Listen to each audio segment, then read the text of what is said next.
Voice of Indonesia.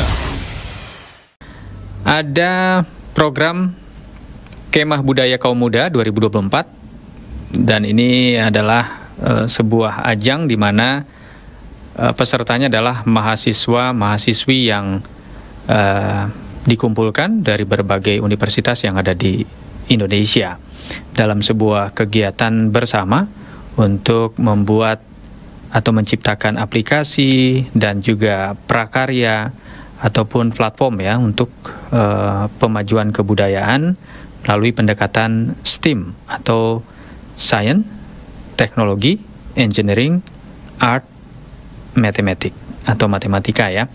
Dan yang sudah bergabung bersama saya kali ini adalah salah seorang peserta, ada Mas Febri Haryadi.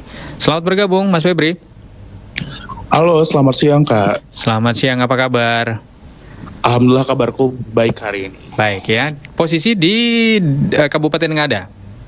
Iya, sekarang lagi di Kabupaten Ngada dan tepatnya ini lagi di kota nih Kak, karena tadi ada kegiatan konsinyasi begitu. Oh, biasanya di pedesaan kan ya? Iya, biasanya di desa. Dapat lokusnya di desa mana? Fokusnya itu aku dapat di desa Wawowai. Wawowai gitu. Jadi kalau di sini kita harus nyebutnya itu Wawowai. Karena kalau kita bilang Wawowai itu salah gitu. Tidak kebiasa nih bahasa Wawowai-nya gitu. Jadi harus betul spellingnya ya. Betul banget itu. Itu berapa lama dari pusat kota kabupaten ke desa itu? Kalau dari pusat kota ke desa ya, ke desa residensi itu kurang lebih 15 menit sampai. Kebetulan desaku itu lumayan dekat sama ibu kotanya gitu. Oke, baik. Jadi nggak terlalu jauh ya, 15 menit ya, masih terbilang dekat lah ya. Nah, Mas Febri itu dalam satu kelompok dong di desa Wawowai-nya? Iya, ada kelompok. Jadi kita di KBKM 2024 ini ada 50 peserta besar nih gitu. Yang mana kita setiap tim itu ada 5 orang. Jadi di sini aku nggak sendirian, ada teman-teman juga. Kita bertim berlima dalam residensi di KBKM tahun ini gitu. Oke. Nah, kalau Febri sendiri asalnya dari kampus mana? Oh, dari Universitas Diponegoro, Semarang. Oh, Semarang, Undip ya? Iya. Itu gimana ceritanya sampai kepikiran mau terlibat dalam Kemah Budaya Kaum Muda ini untuk tahun ini? Oke, jadi alasan dan kenapa sih tertarik pengen ikut KBKM di tahun ini gitu. Jadi sebelumnya pengen poin KBKM tuh sekitar di 2022, udah mulai 2022 gitu. Pengen ikut KBKM gitu dan alhamdulillah lolos di tahun ini dan keterusannya di tahun ini gitu.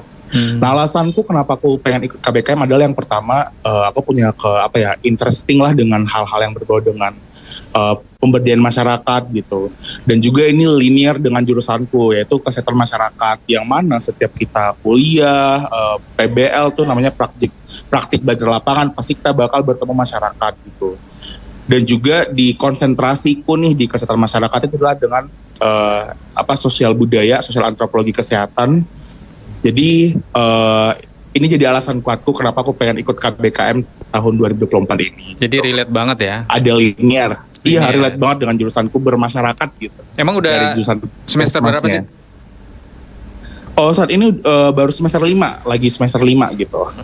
Oke, berarti memang sudah waktunya juga melakukan semacam penelitian-penelitian gitu ya, menjelang. Ya, sudah waktunya explore. Begitu. Oke, rencananya mau bikin program apa ini di desa Wawowai? Oke, kalau di desa Wawowai itu dia potensinya adalah kopi Arabica Bajawa, kopi Arabica Bajawa Flores gitu, karena di Pulau Flores. Jadi desa Wawowai itu punya potensi kopi Arabica. Nah, di sini program kita itu karena tadi pendekatannya adalah STEAM ya, kebudayaan STEAM, kita ambil di bagian teknologinya. Nah, jadi di sini kita akan membuat teknologi tepat guna, yaitu mesin pengemas kopi saset otomatis, yang mana mesin ini bakal punya turunan produk nih, menghasilkan kopi saset gitu. Karena di desa Wawowai itu terutama di BUMDes-nya, ada BUMDes Watu Ata namanya, di situ masih dalam bentuk kemasan pouch gitu. Jadi perlu diversifikasi produk melalui STEAM tadi, yaitu di teknologi. Jadi kita bikin mesin pengemas kopi saset otomatis. Nah, di sisi lain juga, kita juga melihat banyak potensi yang bisa dimanfaatkan dari tanaman kopi ini gitu. Oke. Salah satunya adalah limbah kopinya. Jadi kita di samping bikin mesin juga kita bikin pemanfaatan kopi, limbah kopi, yaitu tepatnya itu limbah kopi, kulit kopi ya. Jadi di sana itu limbah kulit kopi itu dia itu dibuang aja gitu setelah pemanenan gitu, pasca panen gitu. Dibuang dan biasanya dijadikan ya jadi limbah gitu. Nah, di situ kita melihat ternyata dari limbah kopi ini kalau kita sangrai atau kita bakar, dia bisa jadi bahan utama briket gitu. Nah, jadi produk kita lainnya itu ada briket dari limbah kulit kopi. Nah, ada lagi nih satu lagi, itu bikin lilin aromaterapi gitu. Karena kita melihat bahwasannya kita bakal bikin mesin pengemas kopi otomatis, kopi saset otomatis, yang itu bikin produk kopi gitu. Kita pengen pengen menciptakan suasana relaxation kopi gitu. Jadi nanti ketika kita sudah selesai residensi, dapat dilanjutkan sebagai satu paket yang bisa kita jadikan konsinyasi. Ini yang udah aku jelas di awal, bakal konsinyasi gitu dengan perhotelan dan lain segala macamnya. Jadi itu bisa satu paket gitu. Nah, di lilin ini kita pakai limbah bubuk kopi. Jadi biasanya kalau masyarakat di sini, karena di masyarakat desa Wawawa itu minum kopi itu udah jadi budaya, bubuk kopinya itu dibuang aja gitu. Di situ kita melihat ternyata kalau bubuk kopinya dijadikan sebagai aromaterapi, dari segi warna, dari segi harum, itu juga bisa jadi nilai jual gitu kan. Diversifikasi produk turunan begitu. Yeah. Jadi kurang lebih seperti itu program yang kita jalankan selama sebulan ini gitu.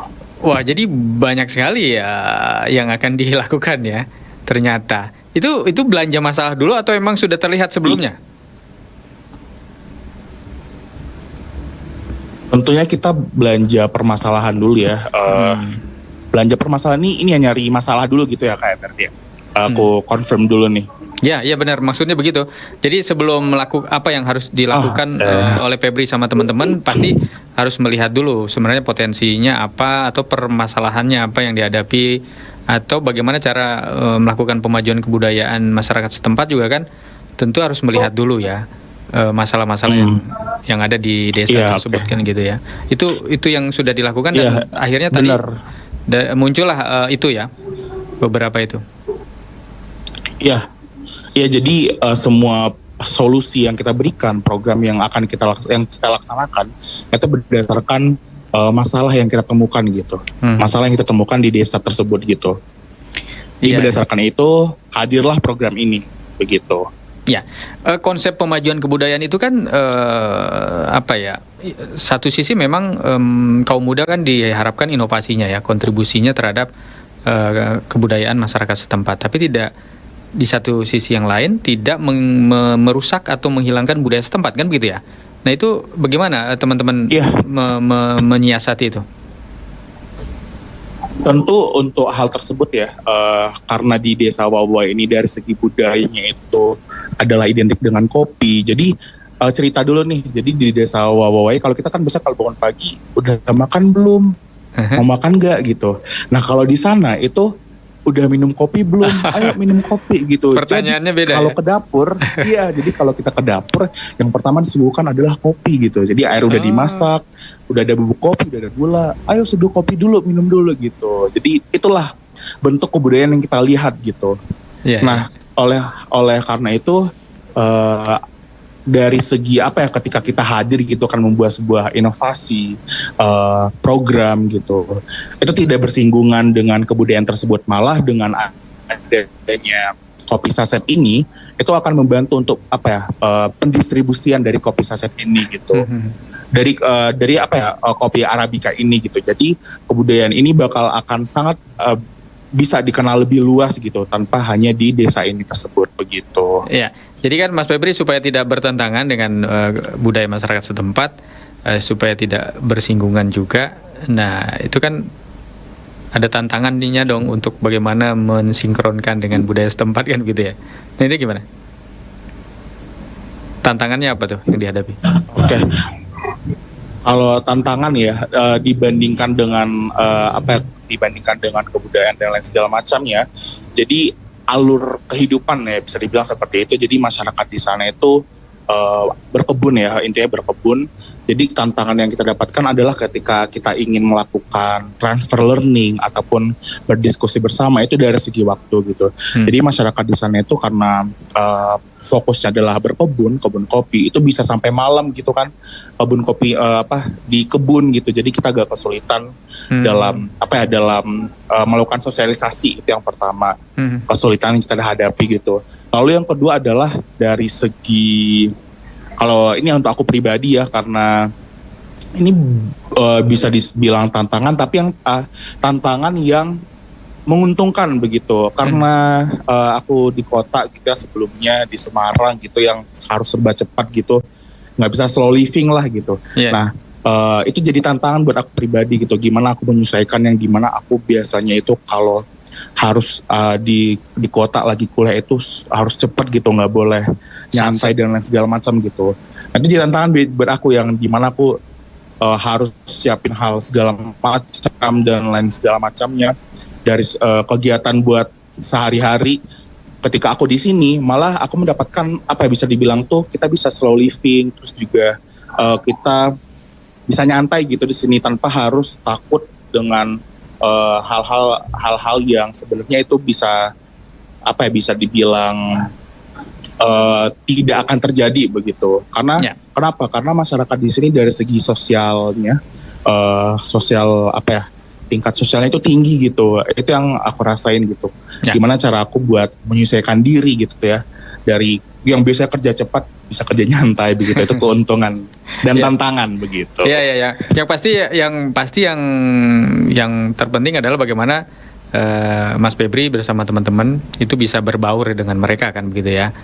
Benar, itu benar. Itu juga tantangan di awal-awal buat kita, gimana cara kita menyesuaikan diri begitu. Penerimaannya baik ya mereka ya pada sangat baik menerima kita. Sangat welcome. Jadi sangat welcome gitu.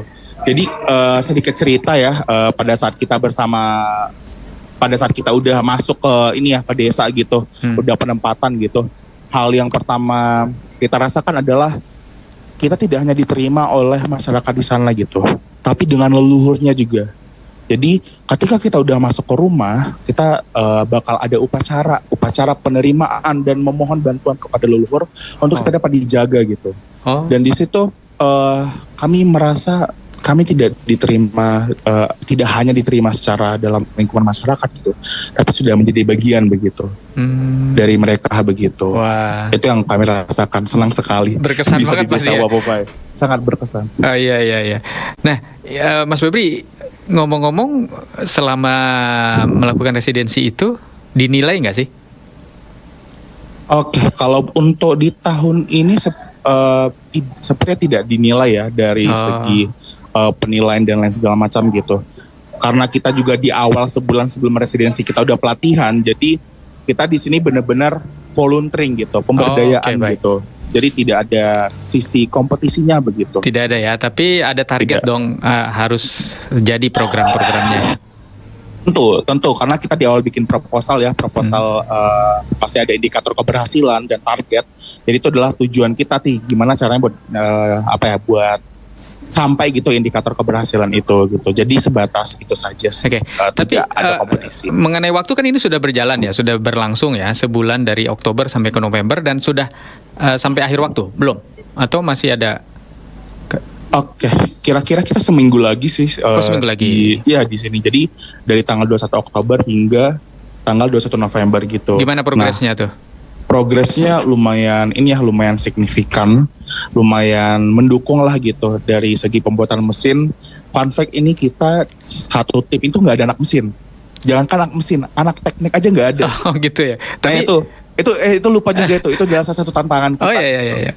Gimana cara kita rakit ini mesin di daerah pedesaan gitu ya. Misal nanti kita butuh namanya alat ini, butuh namanya part-part ini itu kan jadi tantangan gitu. Tapi alhamdulillahnya kita bisa menyelesaikan mesin itu dalam segi rangka, terus juga elektrikal, dan saat ini tinggal finalisasi dan dan untuk mencapai konsistensi dari mesinnya itu. Hampir terus, jadi juga ya. Iya, hampir jadi akhirnya gitu. Itu ketakutan terbesar tim kami. Oke, Mas Febri terakhir nih, gimana harapannya nih? Pasti ini kan saat-saat terakhir, semua harus jadi, semua harus goalsnya harus dapat. Apa nih? Oke, harapannya adalah yang pertama dengan hadirnya kami itu dapat membantu secara langsung kepada masyarakat di sana. Itu adalah harapan pertama kami. Lalu yang kedua adalah dengan walaupun residensi ini sebulan, tapi kami masih bisa diingat dengan karya-karya kami, inovasi-inovasi kami oleh masyarakat di sana. Dalam artian kata bisa sustain nih, bisa sustain dan bisa dapat berkembang lagi begitu. Itu adalah harapan yang paling utama. Dan yang kedua harapan dari kami berharap bisa kembali lagi ke desa Wawawai terutama gitu, karena itu sangat sangat terkesan bagi kami gitu. Udah nyaman sebetulnya. Oke, mau tinggal di sana terus ya. Oke, terima kasih. Iya, benar. Mas Febri. Terima kasih. Salam buat teman-teman semua. Sukses selalu ya. Dan tentunya bisa bermanfaat untuk masyarakat di Indonesia. Nanti bisa diterapkan juga di desa-desa lain, di daerah lain. Apa yang sudah dilakukan oleh teman-teman mahasiswa dan mahasiswi yang tergabung dalam Kemah Budaya Kaum Muda 2024 atau ya, Kaum Muda. Iya. Betul. Oke, sampai ketemu lagi ya Mas Febri. Oke, terima kasih. Sampai jumpa. Ya, pendengar, demikian ngobrol-ngobrol saya dengan Mas Febri Haryadi, salah satu peserta Kemah Budaya Kaum Muda atau KBKM 2024 yang diinisiasi oleh Kementerian Kebudayaan Republik Indonesia. Voice of Indonesia.